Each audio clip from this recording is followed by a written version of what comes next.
సహజంగా నారా భువనేశ్వర్ గారు political comments చేయరు. ఆమె ఎప్పుడూ చేయలేదు కూడా పెద్దగా. చంద్రబాబు నాయుడు గారు అరెస్ట్ అయిన తర్వాత కొద్దిగా పొలిటికల్ గా కొద్దిగా యాక్టివ్ గా తిరిగారు. ఇప్పుడు కుప్పంలో కొద్దిగా ఆమె అడపా వెళ్ళి పర్యటిస్తారు. ఆమెని జగన్మోహన్ రెడ్డి గారు అధికారంలో ఉన్నప్పుడు అసెంబ్లీలో అనరాని మాట అన్నప్పుడు కూడా భువనేశ్వర్ గారు స్పందించలేదు. ఆమె ఎక్కడా రియాక్ట్ కాలేదు. చంద్రబాబు నాయుడు గారు ఏడిశారు, అసెంబ్లీ నుంచి వెళ్ళారు.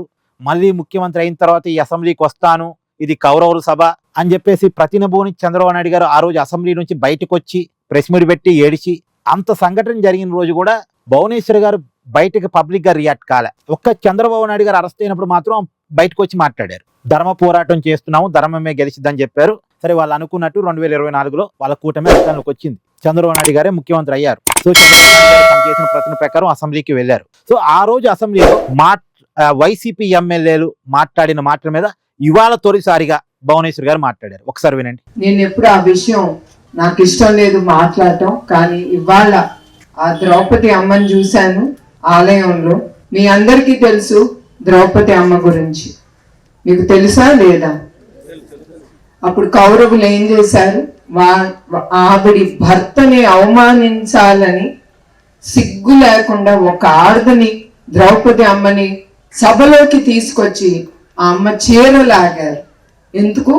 భర్తని కొట్టడానికి. వాళ్ళకి వేరే దారి దక్కలేదు, ఒక ఆడది దక్కింది వాళ్ళకి. అట్లానే మన అసెంబ్లీలో చంద్రబాబు నాయుడు గారిని హింసించాలని, ఆయనకి ఎదురు దెబ్బ కొట్టాలని వాళ్ళకి తెలిసి నా పేరు లాగారు, నా శీలాన్ని గురించి వాళ్ళు మాట్లాడారు. అది ఒక్కరికి అవసరం లేదు.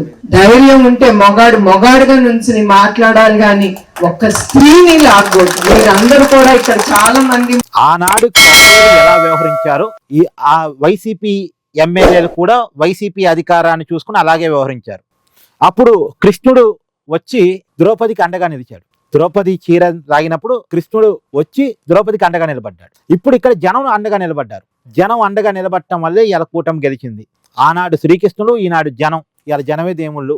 మామూలుగా టీడీపీ స్లోగన్ కదా, ప్రజలే దేవుళ్ళు అనేటువంటిది. ప్రజలే దేవుళ్ళు, సమాజమే దేవాలయం అనేది టీడీపీ స్లోగన్. దాన్ని వంటకిస్తూ చెప్పే ప్రయత్నం చేశారు. ఇది ఫస్ట్ టైం రియాక్ట్ అయ్యారు ఆవిడ.